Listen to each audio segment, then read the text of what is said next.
Muri yeZimbabwe tinokuchingamidzai zvekare kune chimwe chirongwa pano paZim Facebook Secrets and Confessions. Tadzoka zvekare nemamwe mamessages. Regedzai tibva tapinda mumamessages edu atadzoka takakubatirai. Zvakangooma hazvo vedu we.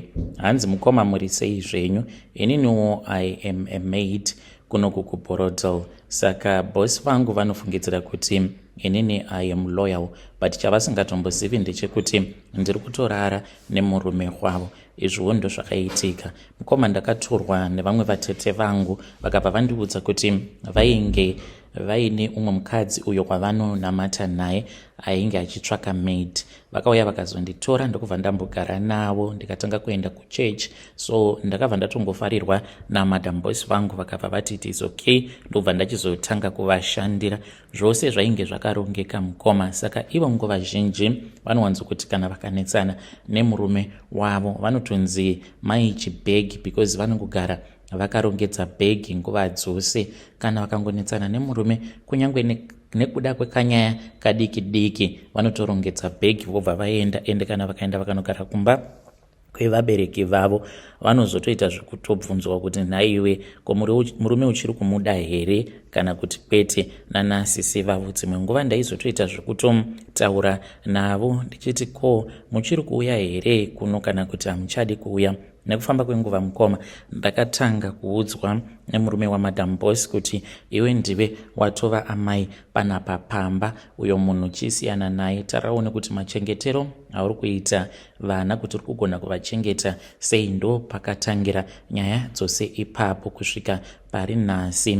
Nemurume wamadam boss tinofambidzana. Saka chanzondiunzawo pano ndikungoda advice kubva kumhuri yeZimbabwe. Ndine friend yangu one munhu wandakaudza, saka iye ari kunditi ko zvawapinda machena chiitaka utsvake munhu anokwanisa kukubatsira so that baba ivavo vange vachizotovawo zambuko rako, vange vachizokumitisa wobva watozoroorwa navo baba ivavo sezvo vaine mari. Pose apa tiri kushandisirana dziviriro, havadi kuti tinge tichirara tose pasina kushandisirana dziviriro. Saka ndikuda advice inobva kwamuri mhuri yeZimbabwe. I know kuti zvinhu zvandiri kuita zviri very wrong, but chandanga ndiri kungoda ndechekuti ndinge ndichikwanisawo kungoraramawo life iri bo. Handisi munhu ari bad, but nekuda kwemasituation it was very hard kuti unosara nemurume wemunhu ugara naye kana kwemwedzi wose mungori vaviri nevana. It's obvious kuti pane zvinozogumisidzira zvaitika. Kana mukaposta ndizivisei ndichange ndichizotevererawo ndiri mucomment section. Vedare ndo message iyo yandakatumidzirwa ichibva kune mwanasikana uyu. Ngatizamei kuti tinge tichitaura naye mwanasikana uyu mucomment section. Hongu wazouya hako nesecret yako, but chokwadi unotochiziva mumwoyo mako kuti zvinhu zvauri kuita zviri very wrong. Why uri kuda kutsvaka zambuko pamurume weumwe munhu? Zviri very wrong izvozvo. Ngatizamei kuti tinge tichitaura naye mwanasikana uyu mucomment section. Munozvionawo sei mhuri yeZimbabwe? Regedzai tibva taenda panyedu inotevera. Nyedu inotevera yakamira sekudai. Hanzi makati zvenyu mukoma, ndinokumbirawo kuti munge muchindiposterawo nyaya yangu makavika uchitupa changu. Ininiwo pandainge ndiine 22 years ndakabva ndachizoenda kumusha mushure mekunge ndamboenda ndikanoshanda ndiri mugorokoza. Ndakabva ndachizoitawo laki mukoma, tikabva tawana mari yakawanda. Kwedu kumusha kwatinobva kuMhondoro, ipapo ndainge ndichiita zvechikorokoza ndiri kuMazowe ungo. Saka ndakabva ndachizoti ndainge ndichida kuti ndinge ndichizovaka patsva. Saka takadhiritsa dzimba dzose including kitchen yainge imbori kitchen yaamai. Saka ndodawo kubvunza kuti zvine ngozi here izvozvo zvandakaita, because right now I am 30 years old. Ndaiti zvimwe kuda ndakagona, but mukomanashi mumhuri muri kungofiwa. Inini kusvika pari nhasi handina mwana. Mudzimai wangu wandakamborora pekutanga tainge tiine mwana wedu 1. Mwana uyu akasvika pakushayika, iwo akazongosimuka because ndakamuti maybe iwewe ndiwe une problem une masari, sari rakandiurayira mwana wangu, apa izvinozvi hauchazvari. Saka akangoti abva pandiri akangonogara neumwe murume, ndikatonzwa zvitonzi atova nepamuviri. Saka right now mukoma handina mwana, kana ndikagara nemukadzi wandinenge ndagara naye anozotanga kurota hope achimhanyiswa naamai vangu, hanzi vanenge vakapfeka zvinhu zvitema. Amai vangu ava vakashayika, ndokusaka ndakazongodhiritsawo kicheni yainge imbori yaamai. Saka ndodawo kungobvunza kubva kumhuri yeZimbabwe kuti zvandakaita izvi sezviri kutaura vamwe veukama kuti ndakatopara ngozi, ndaifanira kuti ndinge ndichiita sei? Ndaifanira kungosiya pamusha pababa vangu here pakangodaro? Zvinofambiswawo sei pachivanhu chedu, kana kuri kunzi kana wava kuda kurinovheta pamba ubva wachizodhiritsa kicheni yaamai vako apa vanenge vakafa, zvinozofambiswa sei kana kuri kunzi ukaita saizvozvo? So ndodawo kungozivawo, kana mukaposta ndizivhiseiwo, ndichange ndichizotevererawo ndiri mucomment section. Vedare ndo message iyo yandakatumidzirwa ichibva kuna mukoma vedu avo. Ngatizamei kuti tinge tichitaura navo mukoma vedu ava mucomment section. Zvakangooma hazvo vedu we, zvinofambiswa sei? Toti mubereki wako anenge ashayika, especially amai, handiti amai vanenge vari mutorwa, vashayika paya apa vanenge vakasiya vakavakisa kicheni yavo, then iwewe wava kuda kuitawo marenovations pamba pababa vako, wobva wachizodhiritsa kicheni iyoyo yainge imbori yaamai vako. Zvinokonzeresa ngozi here izvozvo kana kuti kwete?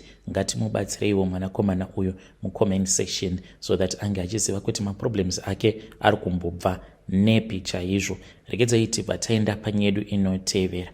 Nyedu inotevera yakamira sekudai. Hanzi mukoma muri sei zvenyu? Ininiwo ndine pamuviri kutaura kudai, so ndinoenda kuchechi. Saka ndakazotanga kufambidzana navamufundisi. Handinyatsokuziva kuti zvakafamba sei kuti tizongosvika pakudanana. Ndingangoti ndakazongokarukawo mufundisi vatova pamusoro pangu. Yes, I know kuti kune vamwe vanhu vanokwanisa kusazvinzwisisa, but vakangondifonera vakanditi vainge vachida kuti ndinge ndichivabatsira kuchechi. Ndokubva ndazoenda kuchechi. Ndaitofungidzira kuti ndichasangana nevamwewo vakadzi maasha, but ndikabva ndasvika ndikaona kuti vainge vari vega ivo nemudzimai wavo. But mudzimai wavo paakangondionawo ndichingosvika akabva aenda, akabva anogara mumotikari, ainge ari pafone call. Saka vakazondidaidza muofisi. Mukoma kubva ipapo handitorangarire kuti chii chakaitika. Ndakazotongoona vainge vatova pamusoro pangu vachirara neni. After that ndipo pandakazobatira pamuviri. Saka vamufundisi mushure mekunge vandipa pamuviri, ivo vanoti hanzi haisi nhumbu but it is a spiritual child. Saka ndinodawo kuti muri yeZimbabwe inge ichindibatsirawo ipapo. Vedare ndo message iyo yandakatumidzirwa ichibva kuna vanzvadzi vedu avo. Ngatizamei kuti tinge tichitaura navo vanzvadzi vedu mucomment section kuti chii chakaitika. Maybe vamufundisi ava vakatoromba vakakushandisai pamhiko dzavo, because is it possible kuti munhu unoti wasvika pachechi maimufundisi ubva vaenda ubva vanozvivharira mumotikari? It was a set up yekuti vange vachipa murume wavo mukana wekuita zvaanenge achinzwa kuda nemi. Asi ngativabatsirei vanzvadzi vedu ava mucomment section. Regedzai tibva taenda panyedu inotevera. Nyedu inotevera yakamira sekudai so. Hanzi makadi zvenyu mukoma, ndinokumbirawo kuti munge muchindiposterawo nyaya yangu makaviga chitupa changu. Motikari dzedu dzose dziri kuita maaccidents. Ndiri mudzimai uye zvekare ndine makore 34 years ekuberekwa. Ini nemurume wangu aimboshanda satruck driver. Ndokubva tachizounganidza mari. Taunganidza mari kudaro patakatenga truck redu, takabva tachizonzi taisafanira kuti tinge kuti traki iroro ritange kufamba risati ragadzirwa. Saka traki iri rakatombogara pamba kuda kwegore rose rakangogara. Takazotanga kufamba zvekare because madzimai ava vakazongobva muno muSouth Africa vakazoenda kunze kwenyika kumhiri kwemakungwa, but vainge vachiti vaiva nemunamato wavainge vachida kutanga vatigadzirira. Saka takazotanga kufamba kudzamara tichizoendawo kune imwe n'anga but yemuSouth Africa. Tasvikako kun'anga ikoko ndipo apo patakabva tachizonzi kana kuri kunzi tainge tichida kuti traki redu ringe richizofamba richifambirawo zviripo, taitofanira kuti tinge tichizoshandisa mweya wehanzvadzi yangu mukoma. Ndo zvatakaita. Hanzvadzi yangu uyo ainge agara achiitawo zvekudhiraivha matraki, saka akazoita accident mukoma. Akaita accident ava kuda kunopinda muHarare, ndokubva atopararira paaccident, but yainge isiri accident nje. Iye akatongoona imbwa kumberi kwake. Imbwa iyoyo chainge chitori chikwambo chatainge tapiwa naSangoma, but vakaita zvekuti rendesera chikwambo chacho kuti chikasike chatiwanira mari zvekare tikasike takwanisa kuchekeresa hanzvadzi yangu. Saka akaita accident, then ndokubva tachizotora ropa rake. Then ropa iri mukoma Nashe tichibva kurufu kuZimbabwe takabva tachizoenda kuDurban nekuti n'anga yacho ndokwainobva, but tainge takasangana nayo muJoburg. Vakabva vachizotipa hari iyi mukoma kakangoita kunge kapoto kadiki but kanogara kaine ropa. Saka makore ose awa kubva zvatakachekeresa hanzvadzi yangu zvinhu zvanga zvichifaya, but ropa iri razosvika manje pakupera. Right now pari kunzi tiri kufanira kuti tinge tichichekeresa amai vamwene vangu, but murume wangu ava kutsika ari kuti iye tiri kufanira kuti tinge tichitsvaka munhu anotibatsira so that tigadzirise zvinhu izvi, chikwambo ichi chisaramba chichingoda ropa. So handiziviwo kuti zvose izvi mukoma zvaakandiitisa kuti ndakatanga ndanzi ndini ndinofanira kuchekeresa hanzvadzi yangu ndikabvuma, then iye chitsvambe chava kwake ava kuramba. Handisi ndakangoshandiswa here nemurume uyu. Zvimari zviripo mukoma, but mari yeurombwa inonetsa. Kana mukandiona ndichifamba ine hangu semunhukadzi ndinozoita sekunge senani, but semurume wangu anozotoita zvekutoudza vanhu zviya zvekuti anozotoita sekunge munhu anopenga kufamba achiudza vanhu kuti inini ndine matraki, inini ndine maTLB, ndine construction company, nekuti hazvitomboratidziki kuti munhu ane midziyo yakakura saizvozvo, because mari dzacho dzeurombwa dzine mitemo. Kutaura kudai so mukoma tinotoroja muno muSouth Africa ende tinotogara mulocation, ungori upenyu hwehwako mukwako. Dzimwe nguva munokwanisa kuita kana mari iyoyo inongonyangarika, kana mubhengi inokwanisa kuva iri kana 100 kana kudarikidzira, mari iyoyo inokwanisa kungonyangarika. Zvinova zviri zvinhu zvekuti kana neni zvinondirwadza kuzvibvunza kuti asi nhai Mwari, kusei ndichirarama upenyu hunorwadza zvakadai so. Apa murume wangu aine magonyeti, ane construction company uye zvekare ane zvigredha maTLB, but upenyu hwatinorarama tinotomboita nguva yekuti tinongonzi tengesai motikari. Ndinorangarira last year mainge muri muna September murume wangu akatenga GD6. Ndakarwara ndikaita sekunge ndichafa because motikari iyi akaitenga apo pandainge ndiri kumusha. Saka mushure mekunge atenga motikari iyoyo, because pane umwe mukadzi anogarawo mulocation matinogara akauya kwaari achimutengesera motikari because ainge aine maproblems awo ainge achisangana nawo. Saka akabva angoita sarudzo yekungotenga motikari because yainge yakanaka chaizvo. Zvadaro ndipo apo murume wangu paakabva achizongotenga akazotongoita zvekundizivisa. Paakangondifonera achindiudza kuti ainge atenga motikari, ndakanzwa sekunge ndainge ndagadzwa demo musoro wangu wakatanga kutema mukoma. Ndokubva ndamufonera ndikatomudza kuti ange achidzosera motikari iyoyo, but amai vacho vainge vatoshandisa mari. Saka motikari iyoyo mukoma takazomanikidzwa kuti tinge tichidzosera kwavari. Mai ivavo vakazongotipa kamari kashoma mushure mekunge murume wangu atenga GD6 iyoyo nemari yainge ichisvika kuma 300 and something thousand. Mari yatakapiwa it was only 20 something thousand yatakanzi taifanira kuti tinge tichigamuchira, otherwise ndaikwanisa kuzofa. Tikanzi tinge tichitengesa zvekare dzimwe motikari dzatainge tiinadzo. Takambokwenya mukoma tisina motikari, tichirarama nemaboat nemakombi, vanhu vane matrucks. Kusvikawo pari zvino mukoma ndo patakazotobvumidzwawo kuti titenge motikari, ende chikwambo chacho ndo chinototiudza kuti muri kufanira kuti munge muchitenga motikari yakadai. Vedare ndo message iyo yandakatumidzirwa ichibva kuna vanzvadzi vedu. Zvakangooma hazvo vedu we, hanzi kana ukasangana neni zvinotonetsa kuti unge uchizvibhilivha kuti ndiri mukadzi wemunhu ane mari. Murume wangu anotoita sekunge iye anotopenga because mapfekero acho zvaanoita zvacho haamboiti sekunge munhu ane mari. Hanzi mari yeurombwa hainakidzi zvachose because ine mitemo ipapapa. Shuwa vanhu vane matrucks, vanhu vane makambani econstruction, dzimwe nguva vanotonzitengesai motikari dzacho dzose mumbofamba netsoka. Pakaipa.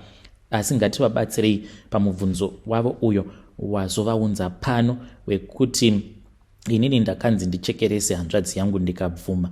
Murume wangu ava kunzi chichekeresa mai vako. Hanzi ari kuti ngatitsvakei n'anga inotigadzirisira chikwambo chedu chisaramba chichingoda ropa.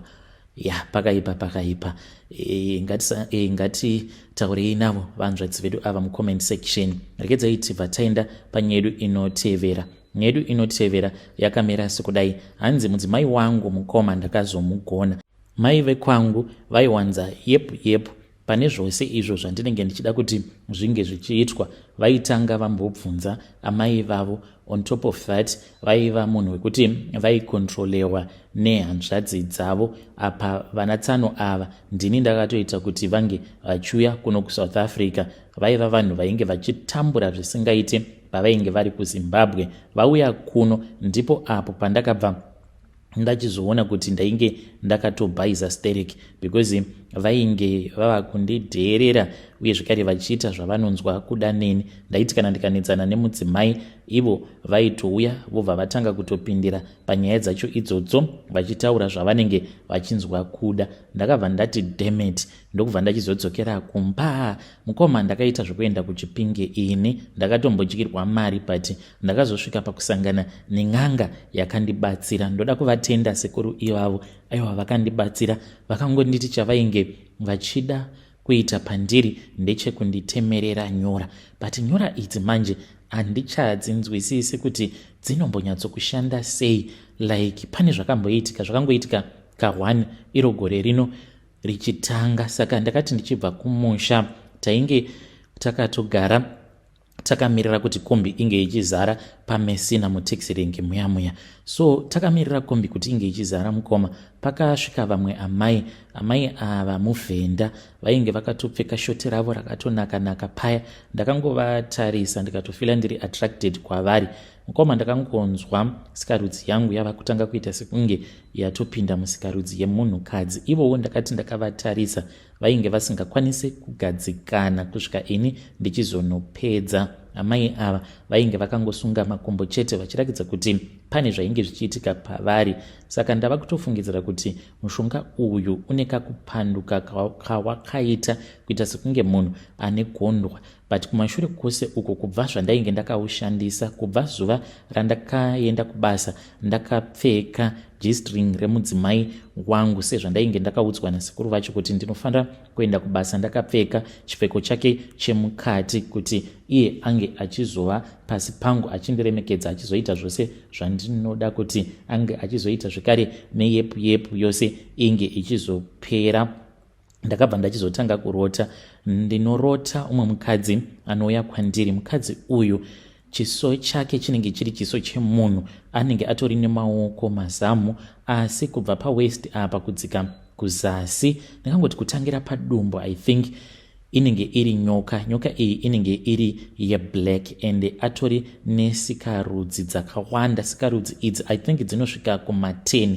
Saka pose paanouya kwandiri anorara neni. Sikarudzi imwe neimwe inenge ichida 1 round, kana kuri kunzi zvinenge zvisina kukwidza, asi kana zvakakwidza sikarudzi yoga inenge ichida 2. Saka kuhope ndinotorova 20 rounds. Saka pakuzonomuka paya ndinomuka ndichinzwa kuti nyama dzangu dzinenge dzakaneta zvekuti ndinokwanisa kuita kana mwedzi wose ndisina kana simba rekuti ndinge ndichikwanisa kurara nemudzimai wangu. Saka ndo zvimwe zvezvinhu zviri kuitika izvozvo. Hongu kubetserwa ndakabetserwa, but ndo pandimire pari zvino. Kana kuri kunziwo mukandiwanirawo umwe munhu anokwanisa kundibetsera, even muri yeZimbabwe, kana ikakwanisa kungondibatsirawo nemaideas kana kuti mahome remedies ekuti ndingazvifambisa sei kuti hope idzi dzandiri kurota ndisazongoramba ndichirota hope dzakadaro. Ndichange ndichizotevererawo ndiri mucomment section. Muri yeZimbabwe ndo message iyo yandakatumidzirwa ichibva kuna mukoma vedu. Hanzi ndikuda mahome remedies ekudzinga spiritual wife. Zvimwe kuda pamakaswera makapfeka chipfeko chemudzimai wenyu mainge muchitokoka spiritual wife iyo inoita kuti mudzimai wenyu ange achizokuteererai. Ameno kuti munozvionawo sei muri yeZimbabwe. Ngatizamei kuti tinge tichitaura navo mukoma vedu ava mucomment section. Zvakangoma hazvo vedu we pakaipa.